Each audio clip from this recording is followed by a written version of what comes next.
Haleluya.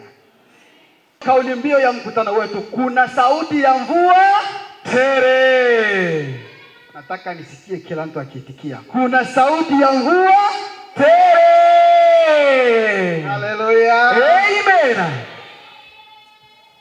Basi kuna sauti ya mvua tele ni msemo wa kiBiblia kutoka kwenye kitabu cha Wafalme wa Kwanza sura ya 18 mstari wa 41. Narudia, Wafalme wa Kwanza sura ya 18 mstari wa 41.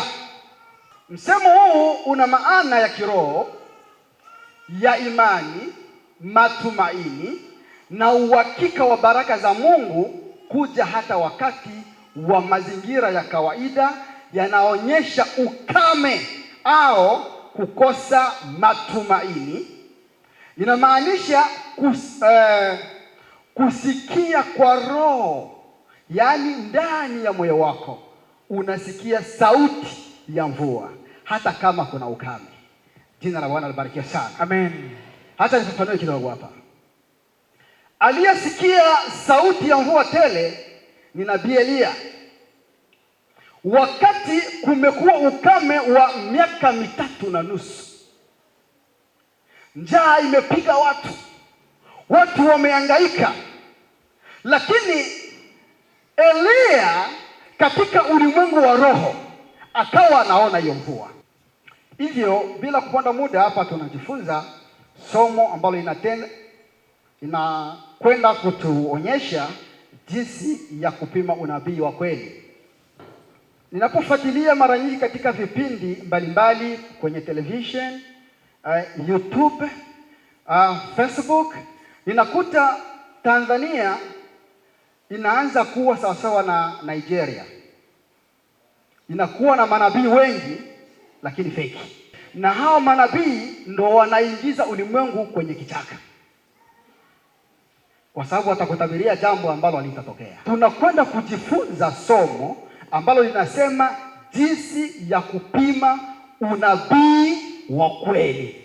Tukisema jinsi ya kupima unabii wa kweli, ina maana kwamba kuna unabii wa kweli na kuna unabii wa uongo. Fungua Biblia yako, soma Wathesalonike wa pili sura ya 2 mstari wa 7. Wathesalonike wa pili sura ya 2 mstari wa 7 inasema, ile siri ya uasi hata sasa inafanya kazi, lakini yupo azuiaye hadi atakapofunuliwa yule asi. Jina la Bwana libarikiwe sana. Walio na Roho Mtakatifu wa Mungu wana uwezo wa kuwa na utambuzi, kutambua hiki kipawa kiko feki na hiki kipawa kiko original. Basi mambo muhimu kuhusu siri ya mpinga Kristo. Kazi yake kwa sasa, wengi wanaamini roho ya mpinga Kristo inatenda kazi kupitia matukio kama kuongezeka kwa vita, njaa, uasi na sanamu ambazo zinaabudiwa baadhi ya madini. Haleluya. Amen. Kuna watu wanaasi serikali, wanaanzisha vita.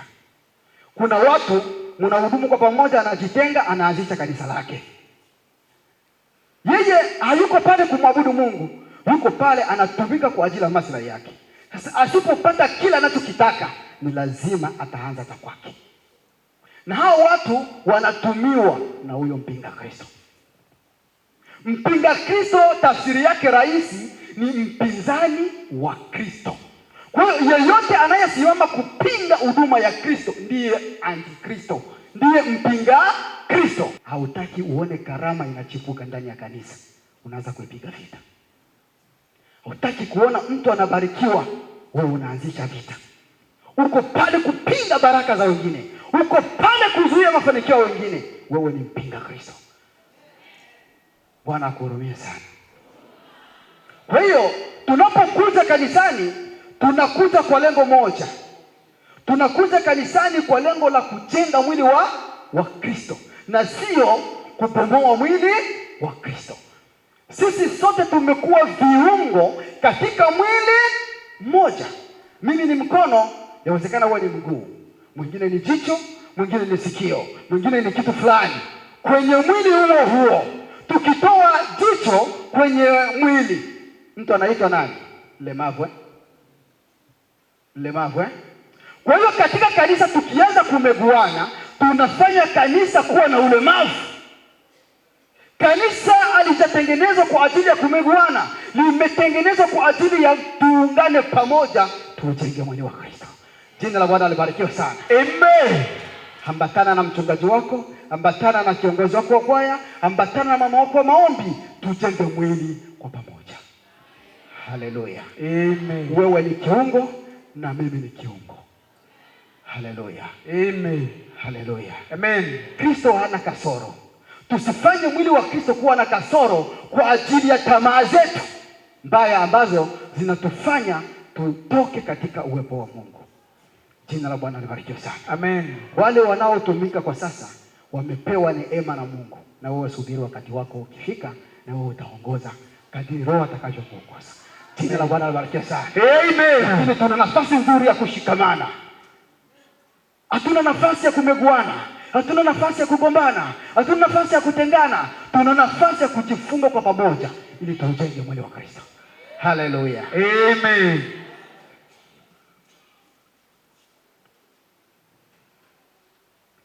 Mtazamo wa imani. Baadhi pia ya watu wanaona kuongezeka kwa dini mbalimbali au upotofu kama ishara ya kazi hii ya mpinga Kristo. Wanaelimu wengine wanafundisha kwamba huku kuongezeka kwa madhehebu ni dalili mojawapo ya kazi ya mpinga Kristo. Hebu mfano, tuko na kanisa hapa la Pentecoste Motomoto. Watu wote wanapewa huduma, wanahudumu ndani ya kanisa. Wewe unajisikia ya kwamba utoke ili uende uanzishe la kwako. Unalenga nini?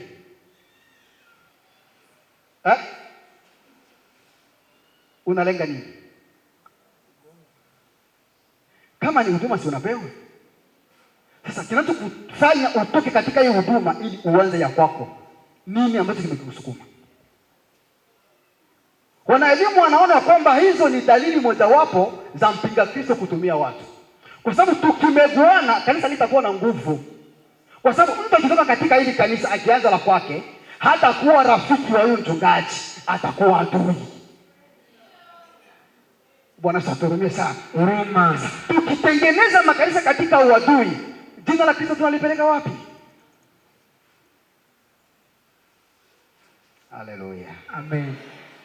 Haleluya. Amen. Tuna nafasi nzuri ya kuhudumu kwa pamoja ili tuujenge mwili wa Kristo. Haleluya. Amen. Kwa ufupi, siri ya mpinga Kristo ni maandalizi ya kiroho na kimazingira yanayoendelea duniani kuelekea nyakati za mwisho. Mpinga Kristo atajitokeza. Kwa sasa anashindwa kwa sababu tunasema yupo anayezuia. Lakini kuna wakati atajitokeza. Kwa hali zote ambazo anajitokeza kwa siri, anafanya jaribio ya vile utawala wake utakuja kutumika baadaye. Haleluya. Kunaweza kutokea kanisa hapa linasema kwamba katika hili kanisa ambalo tumelifungua, kila mtu atakuwa anapokea kisha ibada tu 50,000. Makanisa mengine yatafunga. Uongo kweli? Kweli. Makanisa mengine yatafanya nini? Yatafungwa. Kila mtu ataenda au anapokea pesa. 50,000 kisha ibada unapewa. Tunageuza Biblia. Biblia inaniambia heri ya kutoa inashinda heri ya kupokea. Sisi tunasema heri ya kupokea inashinda heri ya kutoa. Hiyo ni Biblia, injili ya mpinga Kristo. Bwana Yesu atusaidie sana. Amen. Bwana Yesu atusaidie sana. Amen. Sisi ambao tumemkubali Yesu kuwa Bwana na Mwokozi wa maisha yetu, tunaonekana katika ulimwengu wa mwili maskini, lakini katika ulimwengu wa roho sisi ni matajiri. Haleluya. Unaweza kuwa hauna gari lakini ukamwombea mtu akanunua gari. Unaweza kuwa hauzai lakini ukamwombea mtu na akazaa.